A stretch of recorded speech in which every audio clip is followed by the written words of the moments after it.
Madame, Monsieur, bonsoir. D'abord, laissez-moi commencer comme tout le pays ce soir. Bravo, les Lions de l'Atlas. Bravo pour cette qualification en finale de la CAN. Bravo pour ce moment de fierté collective.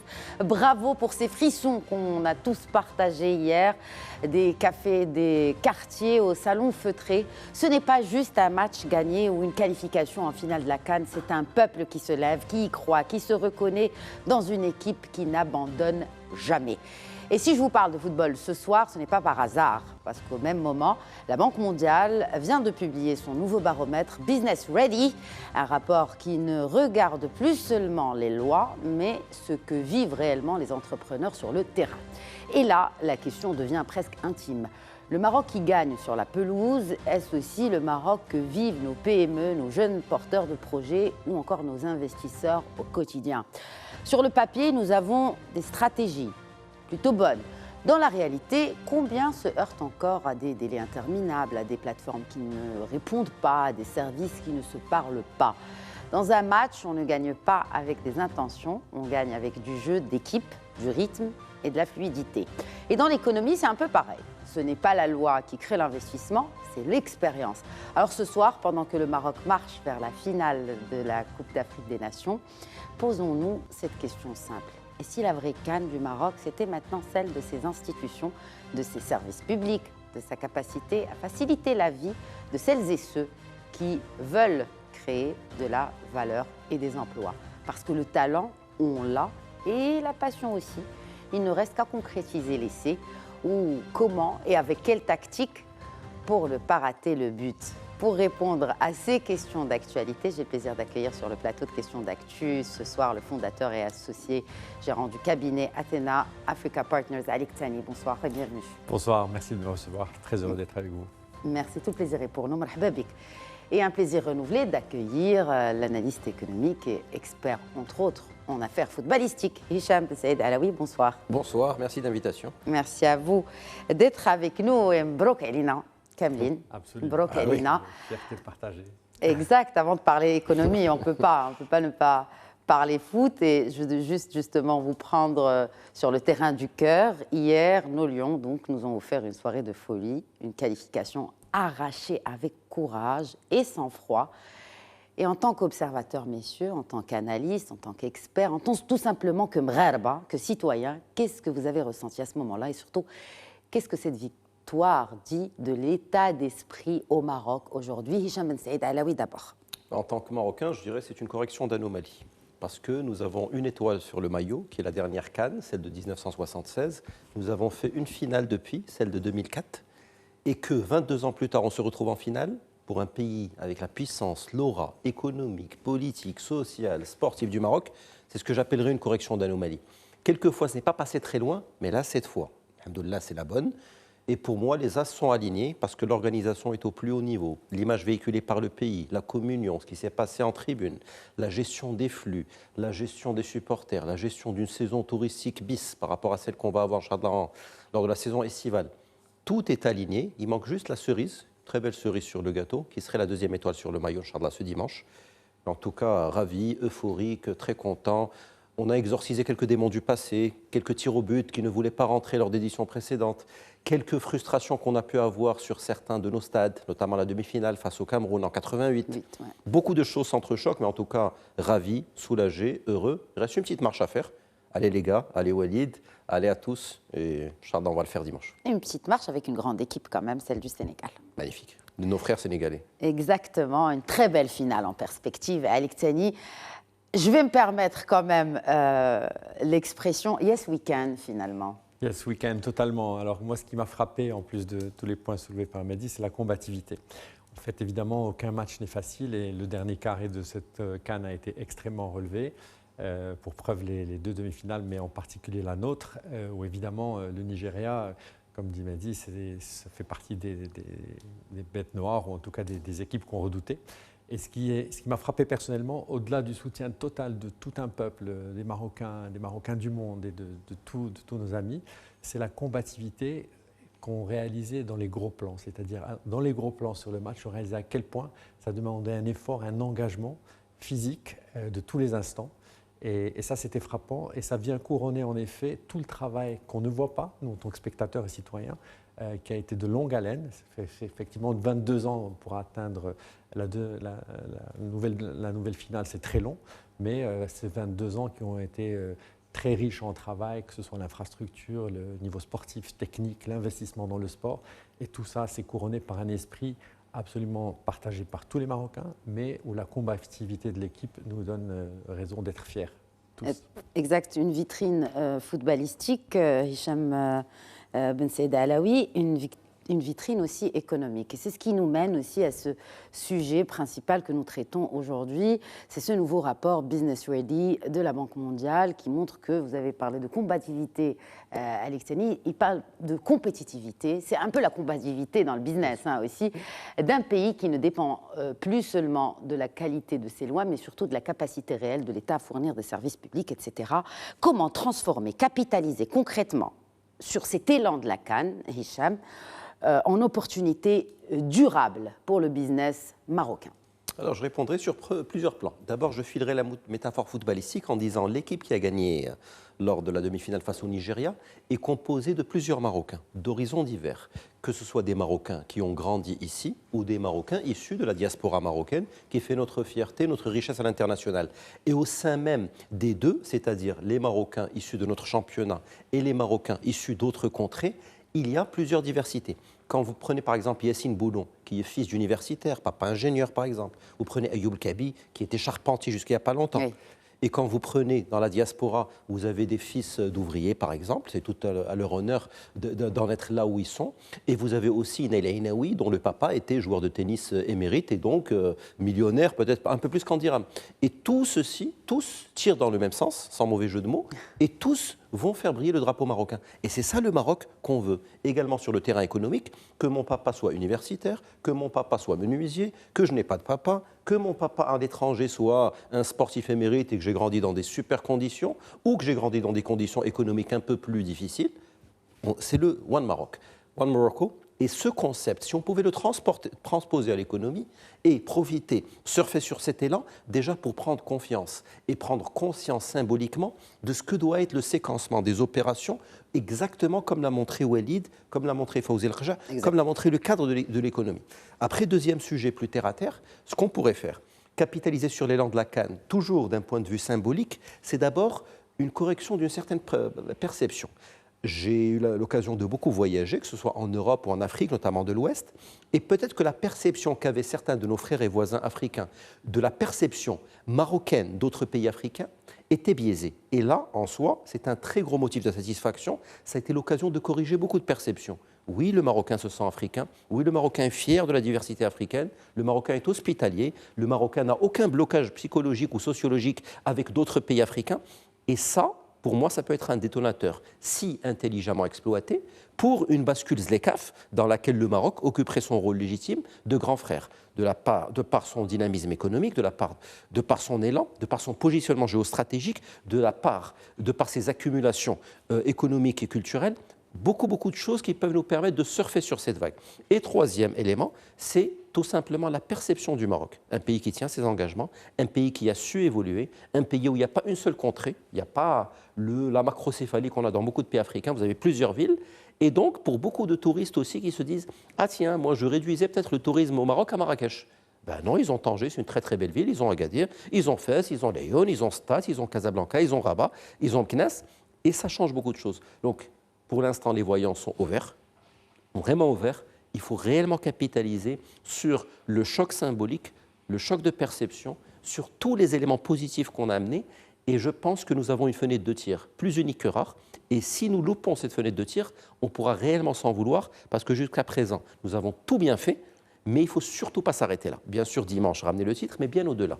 Bien au-delà sur le terrain économique, capitaliser sur tout ce qui a été fait pour, avec tout le respect que je dois à tout le monde, ringardiser l'approche de certains de nos voisins et surfer positivement sur une vague pour attirer des investisseurs, pour consolider la perception positive du royaume à l'international et pour attirer de l'investisseur, attirer de l'investisseur, attirer de l'investisseur. Et attirer du capital et faire, en fait, et aussi ramener de la confiance. La confiance est déjà là. Comment ne pas rater le tir? C'est une question qu'on va certainement traiter aussi dans cette émission un peu plus tard.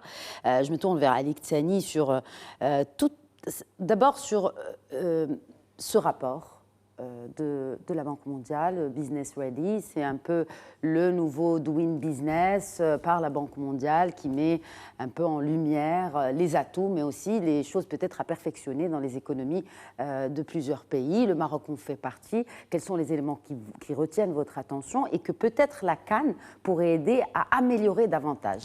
Tout à fait. Alors, cette CAN, bien sûr, a valeur de vitrine. Il faut savoir que le niveau d'organisation qu'on connaît aujourd'hui nécessite une telle infrastructure, une telle préparation, un tel travail de fond qu'il ne peut pas être improvisé. Ce qui signifie, évidemment, pour tous les observateurs, qu'il y a une machine derrière, et une machine Maroc qui est en jeu et qui montre la CAN comme une sorte d'échantillon. Mais ça veut dire qu'à tous les niveaux que nécessite la préparation de la CAN, nous avons été au rendez-vous et aux standards les plus exigeants. D'ailleurs, d'aucuns disent que nous avons relevé la barre pour les prochaines CAN et que les prochains pays qui vont candidater vont avoir un sérieux défi à relever. Alors, pourquoi on est observé, et je reviens à votre question sur le rapport de la Banque mondiale, nous sommes observés d'abord comme un pays émergent important pour tout un continent, qui est supposé être le continent d'avenir pour tous les opérateurs économiques mondiaux, asiatiques, européens, d'Amérique latine, d'Amérique du Nord. Et donc nous sommes observés comme un hub et nous nous sommes organisés comme un hub pour attirer cet investissement-là. Donc ça, c'est une promesse, c'est un objectif que nous nous sommes fixés, mais il faut pouvoir montrer à tous les observateurs qu'on est au niveau. Alors aujourd'hui, bien sûr, la Banque mondiale arrive avec ce rapport 2025 qui a beaucoup évolué dans sa manière d'évaluer le doing business au niveau mondial. Aujourd'hui, il est entré un peu plus dans les détails sur 3 piliers principaux. Le premier, c'est l'infrastructure du pays, c'est les services, c'est tout ce qu'on appelle service public, y compris bien sûr l'appareillage juridique, l'appareillage légal, fiscal et autres, mais aussi l'infrastructure. Le deuxième, c'est le cadre réglementaire. Et le troisième, c'est ce qu'ils appellent l'efficacité opérationnelle. Et c'est le plus important. Et c'est là où le bas blesse. Alors, la première bonne nouvelle, alors justement, bien sûr, nous allons nous pencher sur les choses à améliorer, oui. Mais la première nouvelle, c'est que nous figurons dans le deuxième quintile, c'est-à-dire les top 40% sur les aspects services publics et sur les aspects cadres réglementaires. C'est déjà très important, parce que c'est ça qui rassure, c'est ça qui attire. Maintenant, dans l'efficacité opérationnelle, qui est la traduction des 2 premiers piliers sur le terrain. Comme vous disiez tout à l'heure, c'est l'expérience qui compte, ce n'est pas le papier ou la loi, c'est comment elle est appliquée ou comment les procédures sont appliquées. C'est là où nous sommes dans le 3e quintile, c'est-à-dire on est dans le top 60% et non pas le top 40%. Bien sûr, toutes nos réformes, toutes les réformes engagées par les différents gouvernements visent à améliorer cet aspect-là.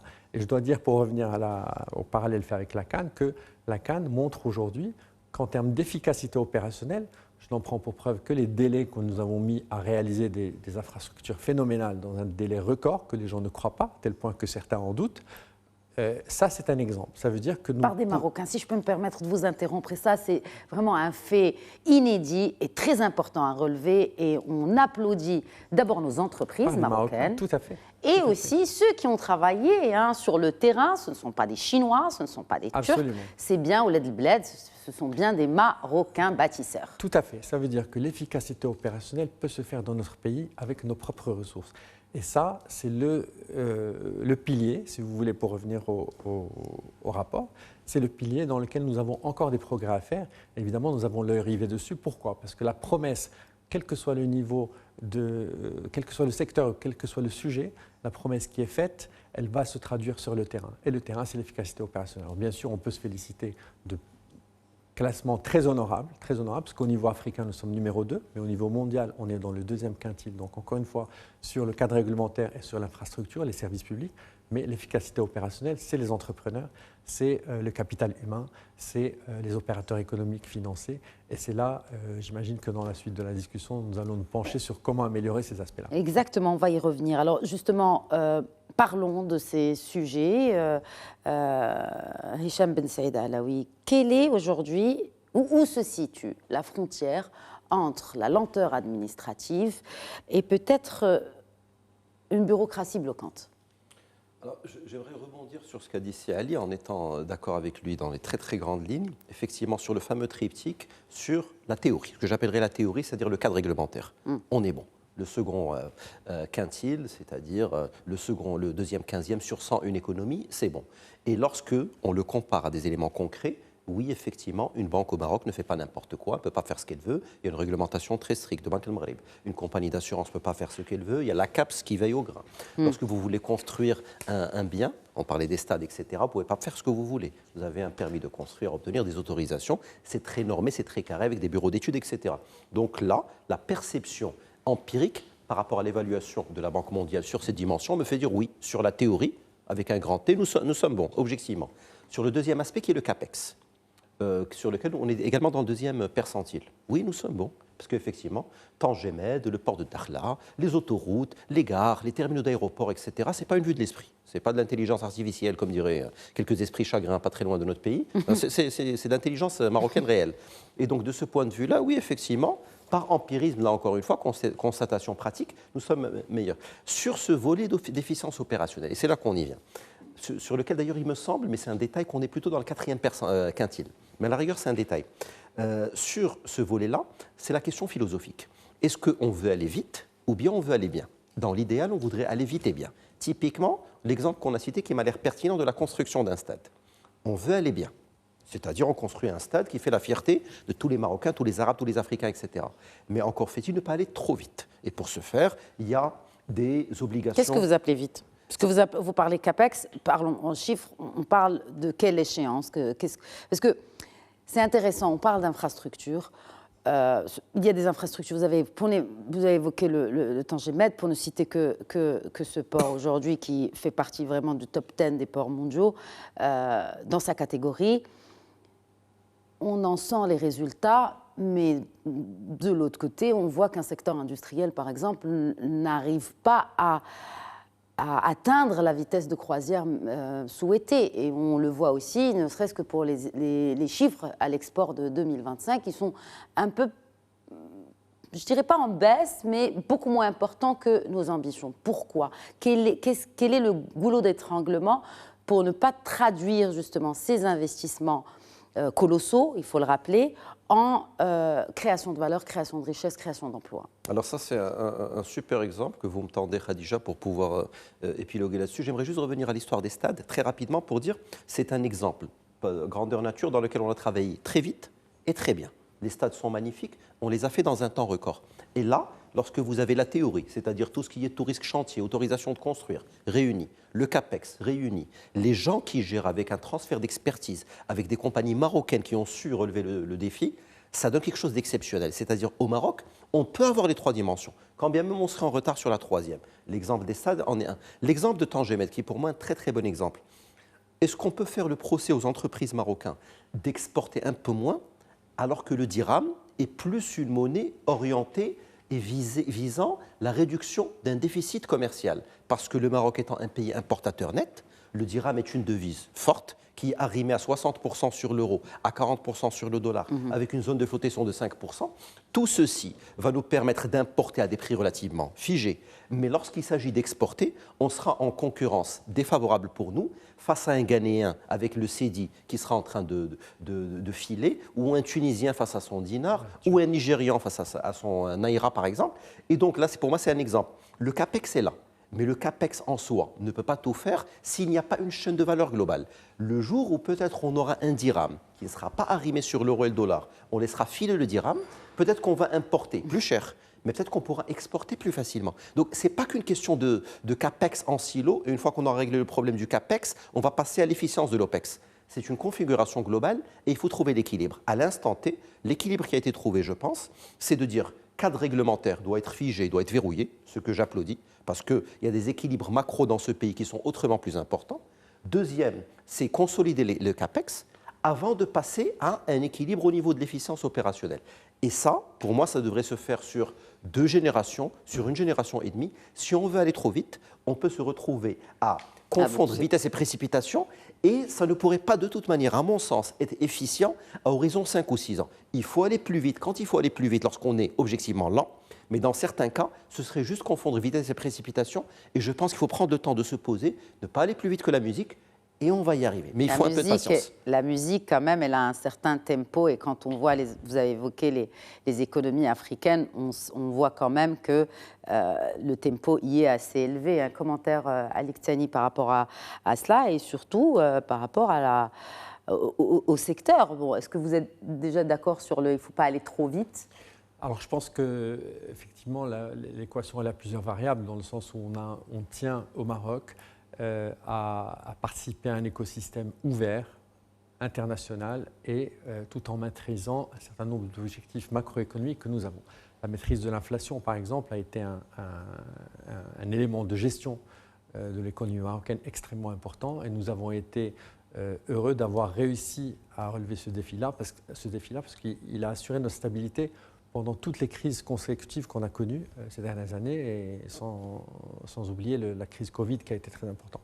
On a un certain nombre d'objectifs de souveraineté économique, de force du système bancaire local et de stabilité de la monnaie. Tous ces objectifs-là sont extrêmement importants et ils s'accompagnent aussi d'une économie sociale au Maroc, de la création d'emplois, au niveau de l'attractivité pour l'emploi. Donc on est dans un écosystème où on ne peut pas simplement avoir un objectif d'export uniquement. On a des fondamentaux à maintenir et à améliorer, notamment au niveau social, au niveau de l'éducation, au niveau de la montée en charge de la valeur ajoutée. Vous avez parlé du secteur automobile qui exporte très bien.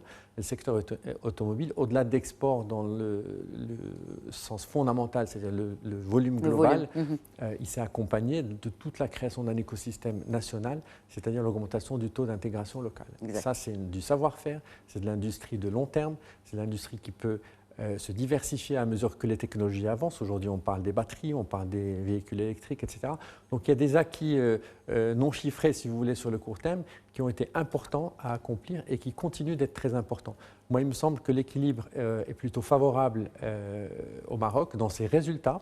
Et ces résultats se retrouvent justement dans des rapports comme celui de la Banque mondiale, dans la perception que nous avons donnée à différents opérateurs économiques étrangers, notamment les multilatéraux d'investissement, les fonds d'investissement privés, qui, eux, ont des exigences non seulement dans les standards du cadre réglementaire et du cadre d'infrastructure, mais aussi de l'efficacité et de la rentabilité de leurs investissements.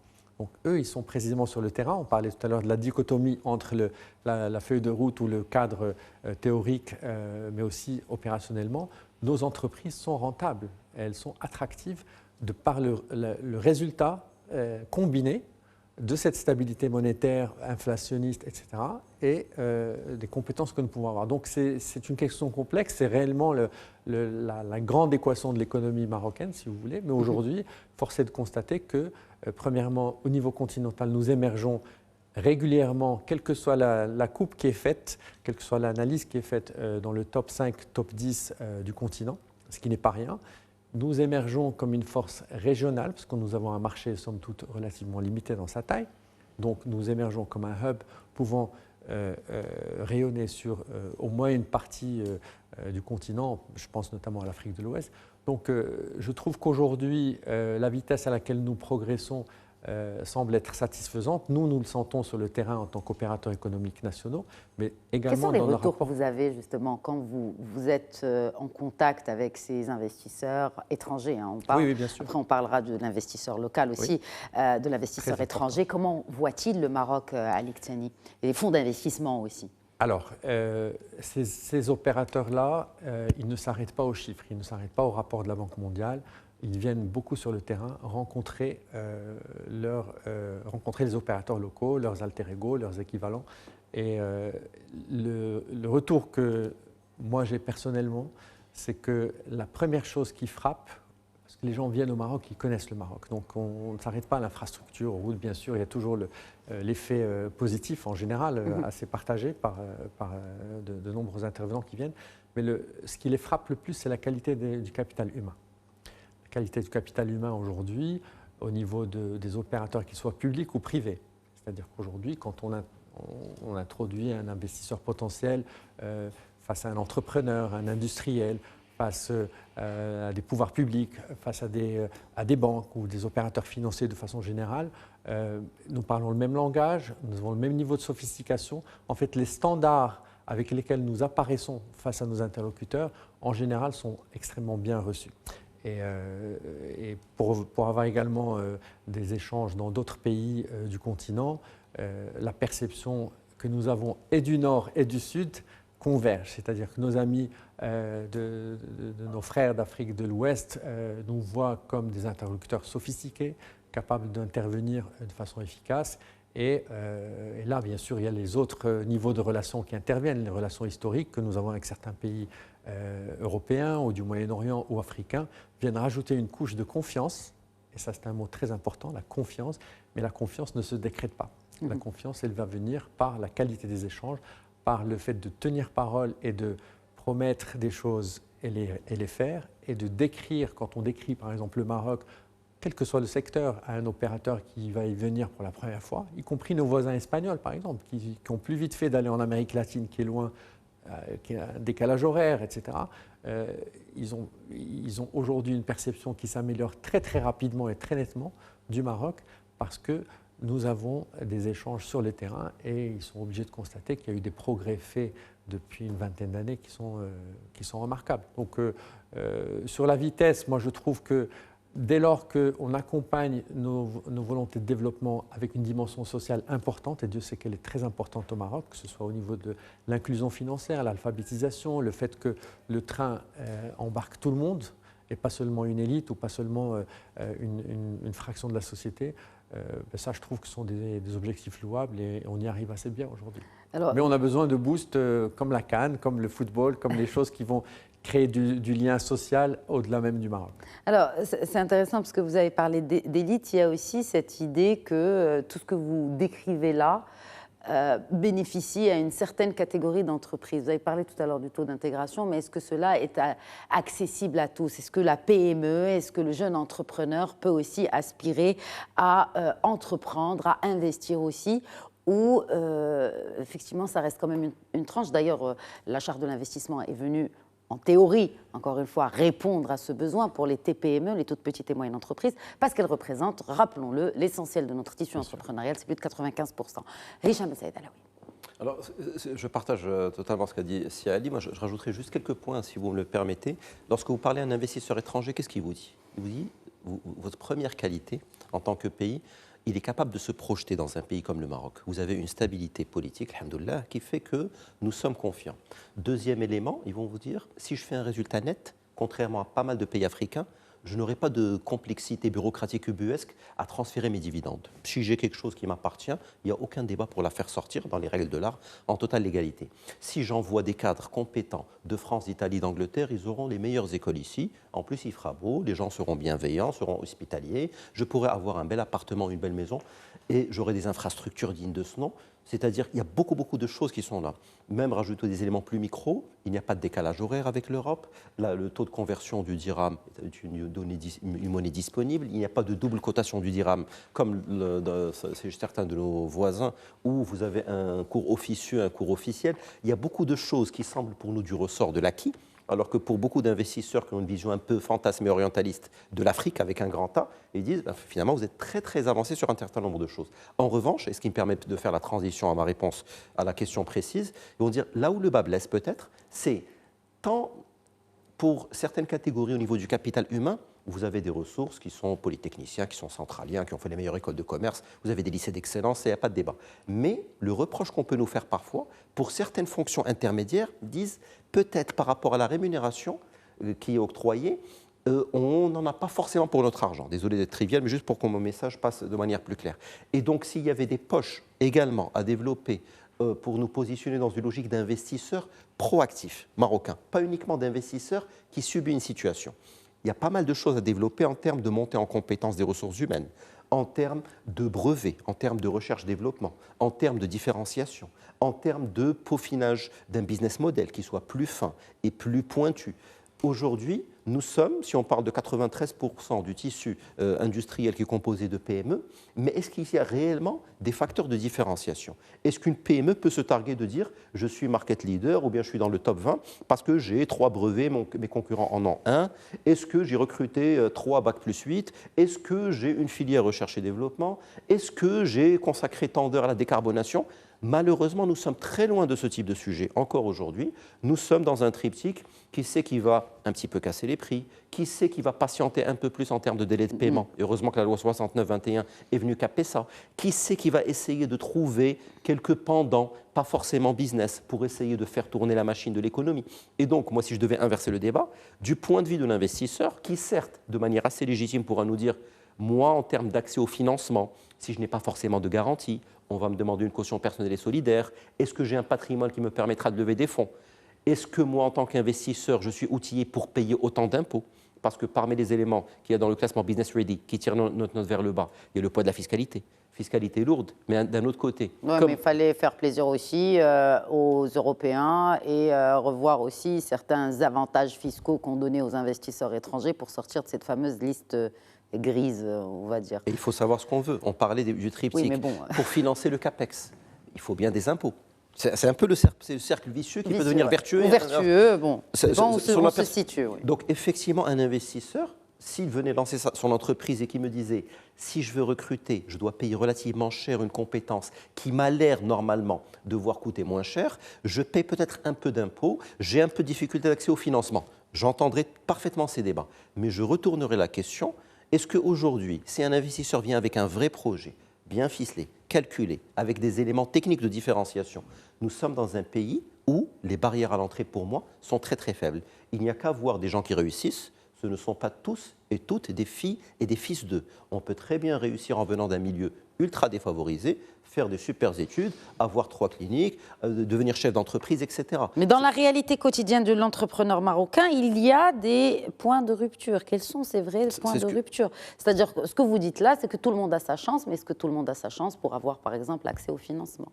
Pour nous, la base. C'est le triptyque qui revient tout le temps. On va nous dire, moi, j'ai un accès difficile au financement parce qu'il faut que j'ai des garanties pour pouvoir lever un financement. On va me dire, le poids de la fiscalité peut être un peu lourd. Et on va nous dire, lorsque je veux recruter, je dois payer un peu cher si je veux un ingénieur ou quelqu'un qui va me faire booster mon business et qui soit à la hauteur de mes ambitions. Ce qui n'est pas faux, parce qu'il se trouve que certaines rémunérations en valeur absolue ici flirtent avec les standards européens, sans forcément, je ne vais pas faire d'amalgame ni généraliser, avoir toujours un retour sur investissement de la part de l'employeur qui signe les bulletins de salaire à la fin du mois. Ça, je suis entièrement d'accord. Mais sur ces écueils-là, une fois qu'on les a absorbés, je pense qu'il faut se dire, dans cette configuration où effectivement il y a un certain nombre de freins, nous sommes tous peu ou prou sur le même pied d'égalité, parce qu'il y a assez peu d'entrepreneurs sur les 93% qui ont suffisamment de fonds propres ou qui vont recruter la perle rare ou qui vont payer moins d'impôts. Je ne vois pas pourquoi ils paieraient moins d'impôts. Et puisqu'il y a des contingences qui s'appliquent à toutes et à tous, autant essayer de travailler sur ce qu'on peut changer, c'est-à-dire qu'est-ce que je peux apporter en termes de compétitivité, qu'est-ce que je peux apporter en termes d'idées novatrices, qu'est-ce que je peux apporter en termes de recherche-développement, qu'est-ce que je peux faire, plutôt que de dire j'attends qu'on améliore des choses, bien sûr, qui à mon sens devraient être améliorées, qui permettraient de flexibiliser, de fluidifier les relations, mais dans cet intervalle, le temps que ça se fasse, je pense qu'il faut prendre le bâton par le bon bout et essayer de travailler sur son business model, sur ses orientations, pas forcément attendre ce qu'on peut faire pour nous. C'est-à-dire la responsabilité aussi du chef d'entreprise ou de l'investisseur, pas que d'attendre. Il y a aussi, on parle de cadre réglementaire, le cadre réglementaire est bon, mais pourtant, pour certains investisseurs, pour certains entrepreneurs ou futurs entrepreneurs marocains, il y a des modes de financement innovants qui peut-être sont freinés ou dont l'expansion est freinée dans notre pays à cause du cadre réglementaire ou autre. Quels sont ces modes de financement innovants à Al-Iqtani qui peuvent être déployés par le Maroc pour s'aligner à ce qui se fait dans d'autres marchés ou sur les standards du marché international en mode de financement innovant? Alors c'est une excellente question en effet, puisque partout dans le monde, l'entrepreneuriat, et en particulier l'entrepreneuriat innovant, a toujours été soutenu par des modes de financement alternatifs, c'est-à-dire pas la dette bancaire contre garantie classique. Les États-Unis ont été leaders sur ce domaine-là en créant le venture capital, donc le capital risque. Ensuite, on a le capital risque de croissance pour les PME, donc le private equity, etc. Ces modes de financement commencent à s'accélérer au Maroc. Ils existent depuis longtemps, depuis plus de 20 ans, 20-25 années, mais ils étaient réservés, ils étaient, on va dire, confidentiels. Aujourd'hui, le monde entier, et le Maroc ne fait pas exception, a rendu, on va dire, du domaine public ou du mainstream, comme on dit, la connaissance de ces modes de financement. On parle bien sûr des startups, les fonds, les business angels, les fonds d'amorçage, etc. Tout ça, c'était réservé à des connaisseurs, mais aujourd'hui, c'est rentré dans les mœurs. Que ce soit pour les startups ou l'investissement créatif dans la technologie, ou que ce soit pour les PME. Pourquoi? Parce que les PME, bien sûr, il y a une infrastructure de fonds d'investissement qui leur sont dédiés, qu'ils soient des fonds marocains ou des fonds étrangers présents au Maroc ou investissant au Maroc, mais leur démarche est très sélective dans le sens où effectivement ils s'attendent à certains éléments d'investissement que Hicham a bien cité, qui sont la différenciation, l'innovation, la compétitivité. La différenciation, qu'est-ce qui fait que cette PME-là a davantage de chances d'exister ou de prospérer que le voisin. Et en effet, ce sont des fonds qui demandent moins de garanties que les banques, et donc elles prennent plus de risques. Donc évidemment ils ont envie de garantir la performance future et aussi garantir leur sortie ou le devenir de cette entreprise, parce que les fonds ont vocation à sortir au bout de quelques années, donc trouver un écosystème où cette entreprise-là pourra se faire racheter ou rejoindre un autre groupe, etc. Donc ça, aujourd'hui, c'est disponible et c'est rentré dans les mœurs, mais ça reste sélectif dans le sens où, en effet, l'entrepreneur arrive à être un interlocuteur de ces fonds-là une fois qu'il a épuisé ses propres ressources ou ses propres capacités d'endettement bancaire, qui reste le moins cher. Les fonds d'investissement ont des exigences aussi de transparence, au-delà de la performance et de la différenciation, de transparence et de mode de gestion orthodoxe et très clair, qui aussi, historiquement, est quelque chose que nous devons améliorer au niveau de nos entrepreneurs, c'est-à-dire en effet faire face aux charges fiscales, aux charges sociales, à la responsabilité de l'entrepreneur. Alors que c'est vrai qu'on dit toujours que dans la culture marocaine, on est moins désireux de prendre des risques. Donc un jeune diplômé marocain, sa famille va probablement le pousser à aller prendre un emploi salarié stable, etc. Donc on a déjà un certain frein culturel à aller prendre des risques, à aller entreprendre. Mais un jeune qui entreprend aujourd'hui, s'il arrive à montrer les signes de différenciation et de performance future, c'est-à-dire qu'il est bien structuré ou qu'il a déjà démarré une petite entreprise, il a aujourd'hui des interlocuteurs qui sont à l'écoute, qui ont des moyens. Aujourd'hui, ça se passe en milliards de dirhams qui sont aujourd'hui disponibles pour le secteur de la PME marocaine. D'ailleurs, l'initiative du fonds Mohamed VI récemment qui dédié plusieurs milliards de dirhams à des fonds de private equity dédiés aux PME va faire en sorte qu'il y ait une injection de capital très importante sur les 2-3 années à venir dans le secteur de la PME. C'est à l'entrepreneur de se montrer à la hauteur de ces investissements, de la prise de risque que vont faire les fonds, bien sûr, et de continuer dans une optique ambitieuse de croissance, puisque ce sont des fonds d'accélération. Alors, ça veut dire que ces fonds-là peuvent aussi intervenir dans des entreprises déjà existantes sur plusieurs générations. Et là, oui, la question des entreprises familiales est sur la table, parce qu'elles représentent aussi une bonne partie des PME. Quand je dis PME, ce sont quand même des entreprises d'une certaine taille. Et là, c'est aussi tout un mode de fonctionnement de l'entreprise qu'on vient bousculer. Tout à fait. Alors, on vient le bousculer surtout dans les questions de gouvernance. Oui. On vient le bousculer pour aussi apporter des réponses à des questions de transmission qui se posent toujours d'une génération à la suivante. On vient le bousculer sur un troisième niveau qui est d'aider l'entrepreneur marocain à élargir son champ d'action, son ambition. Alors évidemment, depuis une quinzaine d'années, nous sommes devenus un des principaux, le Maroc, les entreprises marocaines sont devenues l'une des principales compagnies qui investissent en Afrique de l'Ouest, et ça s'est appelé à s'accélérer. Donc à mesure, là vous posez une question sur les entreprises familiales de plusieurs générations éventuellement, donc qui ont déjà une certaine taille. Ces entreprises-là aujourd'hui sont qualifiées intrinsèquement, mais aussi par le biais de possibilités de financement, de soutien, de fonds, sont qualifiées à aller chercher au-delà du Maroc. Comme je le disais tout à l'heure, marché marocain, 40 millions, marché de consommation par exemple, dans les produits de grande consommation qui par définition dans le domaine de l'industrie est limité. Donc ces entreprises-là, par le biais d'investissements alternatifs capitalistiques complémentaires et par le biais de tout un écosystème qui fait qu'aujourd'hui, par exemple, les groupes bancaires marocains sont présents à travers tout le continent. Donc il y a un accompagnement par la connaissance de l'entreprise, il y a un accompagnement par la pénétration de cadres réglementaires différents d'un pays à l'autre, etc., fait que je pense personnellement que cette tendance des groupes de moyenne et grande taille marocaine à aller à l'étranger et à prendre une autre dimension va s'accélérer. Et un autre phénomène qui me donne beaucoup d'espoir personnellement, c'est qu'aujourd'hui, nous avons des velléités, même des transactions qui se sont faites d'acquisition sud-nord, c'est-à-dire des groupes marocains qui commencent à faire des acquisitions en Europe. Et ça, c'est nouveau. Quel secteur ? Alors, c'est dans le secteur des produits de grande consommation, dans le secteur de l'IT et de la cybersécurité, par exemple. Les call centers aussi. On a aujourd'hui, on parlait tout à l'heure du niveau d'intégration dans le secteur automobile, dans tout ce qui est équipementier pour les constructeurs automobiles. Aujourd'hui, on arrive à des technologies tellement sophistiquées que les fournisseurs marocains des constructeurs automobiles vont aller chercher du savoir-faire par l'acquisition d'opérateurs plus petits en Espagne, en Italie, en France éventuellement, dans ces secteurs-là.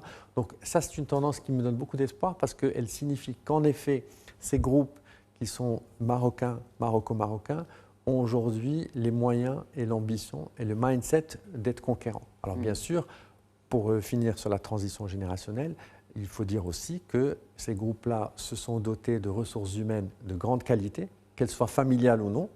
Il n'est pas rare de trouver un groupe familial, mais où certains postes clés sont occupés par des ingénieurs qui viennent de l'étranger ou qui sont formés au Maroc, qui sont parfaitement capables de prendre le relais et qui souvent entrent aussi au capital.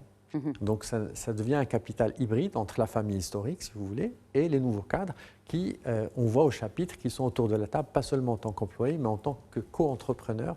Et c'est ça qui donne tout ça.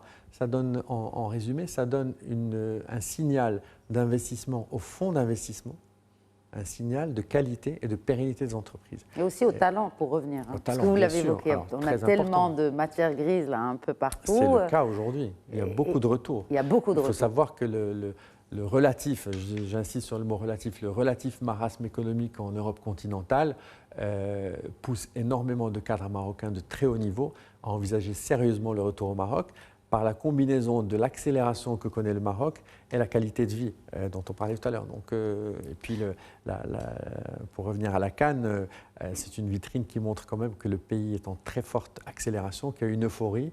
Et on voit beaucoup d'opérateurs de cadres de la diaspora venir prendre des jobs parfois à des salaires moins élevés que ce qu'ils ont en Europe, mais ils troquent, si vous voulez, un niveau relativement figé pour une accélération quitte à démarrer de plus bas. Et ça donne également beaucoup d'espoir. Alors ça donne de l'espoir aussi. Est-ce que ça donne de l'espoir au territoire, Hicham Ben Saïd Alaoui? Pourquoi le climat des affaires? Parce qu'il s'agit de doing business. Are we business ready? Of course, bien sûr, on est business ready à Casablanca, à Rabat, à Marrakech, à Tanger, mais est-ce qu'on est business ready à Ouarzazate? Et sinon, pourquoi le climat des affaires ne se vit-il pas de la même manière à Casa qu'à Ouarzazate? Déjà par le poids des chiffres et de l'héritage. Parce que si je vous dis que 90% des sociétés cotées, chiffres officiels, sont basées à Casablanca. Je vous dis que Casablanca, Casastat, la région, c'est à peu près 40%, j'arrondis un petit peu, du PIB national. Casa plus Rabat plus Tanger, c'est quasiment les 2/3 du PIB national. Et donc, factuellement, ça, par différence par rapport à 100%, ça veut dire que les opportunités économiques à l'instant T, bien sûr il ne faut pas désespérer pour le futur, ne sont pas aussi importantes qu'à Casablanca. Si vous lancez un business dans une ville autre que Casa, Rabat, Tanger, vous avez peut-être un petit peu moins d'opportunités. Mais ça peut être tourné favorablement en disant, peut-être que ce que vous allez lancer dans une ville, vous avez cité Ouarzazate, on peut en citer d'autres, aura des chances de réussir parce qu'il y aura une concurrence qui est moindre par rapport à Casa, ou à Rabat, ou à Tanger, ou à Fès, où il y a déjà de l'offre. Moi, mon point, en fait, justement, et pour moi, c'est le nœud gordien de l'histoire. Lorsqu'on parle par exemple de financement, d'accès au financement, qui est aussi le nerf de la guerre, c'est le carburant qui va permettre à toute entreprise de croître et d'avoir un effet de levier. si on peut avoir la perception, objective, subjective, ce n'est même pas le débat, que l'accès au financement peut être problématique. Et peut-être qu'on pense à d'autres solutions. Moi, je pense qu'il convient de les encadrer de manière réellement rigoureuse. Je vais citer 2 exemples. Ce qu'on appelle la tontine, les activités tontinières, c'est-à-dire trivialement darts. Ces activités tontinières, il y a un scandale en ce moment avec toute la présomption d'innocence qui s'y est au cas, à Tanger. On est chez Média, donc je cite l'exemple de cette ville, où des gens, par le jeu de groupes WhatsApp et d'admin, auraient, j'utilise le conditionnel, souscrit de l'argent auprès de ménages, auprès de particuliers, et par un effet d'entraînement, effet boule de neige, des gens auraient perdu de l'argent. Ça a été présenté au début comme une alternative au financement classique pour dire on peut se mettre à 1000, mettre 1000 dirhams chacun, ça fait 1 million de dirhams. Le premier les récupère et rembourse à son rythme, et 1 million de dirhams, c'est un excellent début pour lancer un business. Moi, je pense, pourquoi je cite cet exemple, ce n'est pas parce qu'il y a des difficultés d'accès au financement, perçues, encore une fois, objectivement ou subjectivement, qu'on va faire n'importe quoi. Parce que si un cadre réglementaire est là, c'est bien pour quelque chose. Si une banque, ici au Maroc, n'a jamais été aussi solide, parce qu'elles sont mises à tous les critères de BAL 2, BAL 3... Oui, parce qu'elle ne prend pas de risque, parce qu'elle ne va pas prêter à quelqu'un qu'elle ne connaît pas et qui n'a pas de garantie. Ça, ce n'est pas subjectif, c'est objectif. C'est-à-dire, à travers toutes les études qui ont été faites précédemment, aujourd'hui, l'accès au financement est un réel problème. C'est une problématique pour l'entrepreneur ou le futur entrepreneur marocain. C'est cité dans les Doing Business, on ne va pas inventer l'eau tiède, effectivement. Et de ce point de vue-là, il y a aussi des critères de dispersion, c'est-à-dire une banque, quand elle atteint un certain niveau d'investissement dans un secteur, elle doit tenter de limiter ses investissements dans le secteur. Et comme on commence généralement par les plus solvables, quand on va être un peu moins solvable, on va demander sa part de financement. Peut-être qu'on sera moins servi parce que les plus gros et les plus solides, ceux qui ont des garanties, sont déjà passés par là. C'est jamais binaire, il n'y a pas de méchants et de gentils dans l'histoire. C'est purement une analyse purement factuelle de l'économie. Et donc là, dans une logique de régionalisation avancée, il faut qu'on se base sur les spécificités de chaque région. Pour moi, l'erreur centrale serait de considérer qu'une ville autre que Casablanca serait une sorte de sous-Casablanca. De la même manière que certains ont pu percevoir un business model qui a marché en Europe va marcher au Maroc.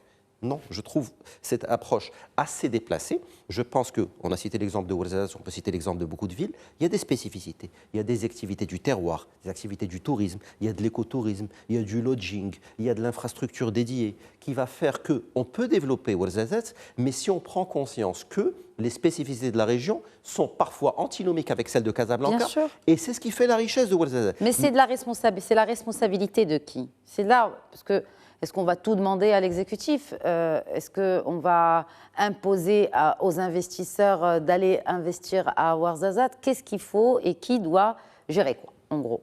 Il y a 2 approches, encore une fois, dans ce type de problématique. Il y a une approche très volontariste. Par exemple, on veut régler quelques inéquités perçues comme telles à l'instant T. On peut faire comme font les Américains, faire de l'affirmative action, faire de la discrimination positive, dire si vous, investisseurs étrangers, voulez investir au Maroc, vous avez un quota d'investissement dans une région. Ça peut être une approche. Moi, personnellement, je ne suis pas fan de cette approche parce que c'est quelque part dénigrant pour la région qui accueille ces investissements parce qu'elle ne demande pas, j'utilisais un grand mot, l'aumône de quelqu'un. Elle a un super potentiel qui conviendrait de valoriser. Oui, mais il n'est pas exploité. Les taux de chômage atteignent des sommets. Si la moyenne nationale est de 13% dans des régions, pour ne pas les nommer, mais par exemple pour la région de Draat Filalt, c'est le double, voire le triple, et notamment chez les jeunes. Donc on ne demande pas l'aumône, mais on demande des emplois, et on demande quand même des emplois qui restent locaux. Alors, je répondrai par le fameux triptyque. Il faut un cadre réglementaire, il faut le maintenir, parce que pour moi, il y va de la pérennité des sociétés. C'est l'exemple que j'ai cité de l'activité tontinière. Il faut du CAPEX, il faut désenclaver. Si, et d'ailleurs, alhamdoulilah, c'est fait, on électrifie tout le pays, c'est fait, alhamdoulilah. S'il y a des centaines de kilomètres d'autoroutes supplémentaires pour désenclaver certaines régions, s'il y a des efforts qui sont faits en termes d'aéroports, d'aérogares, l'exemple ultime pour moi, c'est Tanger. Tanger, il y a encore 30 ans, avant l'autoroute, n'est pas Tanger d'aujourd'hui. Si aujourd'hui, on a des avionneurs, si on a des producteurs français de tout premier plan, si on a des composants nanotechnologiques, c'est parce qu'il y a eu le Borak, il y a eu l'autoroute dans le désordre, il y a eu le port de Tanger-Med. Donc pour moi, cette stratégie qui peut fonctionner en silo encore 10 ou 15 ans, cadre réglementaire, CAPEX, et une fois qu'on a le CAPEX, efficience opérationnelle pour tout mettre en musique. Mais il y a un préalable indispensable. On ne peut pas dire que certaines régions doivent émerger et avoir un discours de façade en l'absence de CAPEX. Le jour où on aura du CAPEX à la hauteur du potentiel de ces régions, avec des centaines de kilomètres d'autoroutes, avec des investissements de santé, des investissements d'éducation, le next step, comme diraient les anglo-saxons, là on peut parler d'efficience opérationnelle. Mais je pense qu'il faut faire les choses dans l'ordre. Et l'ordre, pour moi, de manière très conservatrice, c'est d'abord de l'infrastructure. On l'a vu, ce que ça a révolutionné à Tanger. On a vu l'impact sur Dakhla, on a vu l'impact sur Asfi, on a vu l'impact sur Oujda. Investissons dans le CAPEX, il n'en sortira que du positif, à mon sens. Commentaire Alex Tani sur cette question des territoires et aussi comment mesurer la confiance aussi d'un investisseur autrement par des classements, parce que c'est le sujet qui nous réunit pour les dernières minutes qui nous restent. Pour la distribution plus équilibrée de la puissance économique à travers tout le pays, évidemment, c'est un mix entre la volonté de l'État et l'organisation de l'État pour créer des clusters qui doivent être rationnels par rapport aux atouts de chaque région. Nous avons un grand pays très étendu. Je cite par exemple les initiatives qui ont été faites ou envisagées au niveau de l'énergie solaire. Elles ont été faites dans des régions qui s'y prêtaient, mais de façon volontariste. Midelt, on considère les provinces du Sud aujourd'hui pour les data centers et l'énergie solaire, les couloirs d'énergie éolienne. Donc ce sont des atouts spécifiques.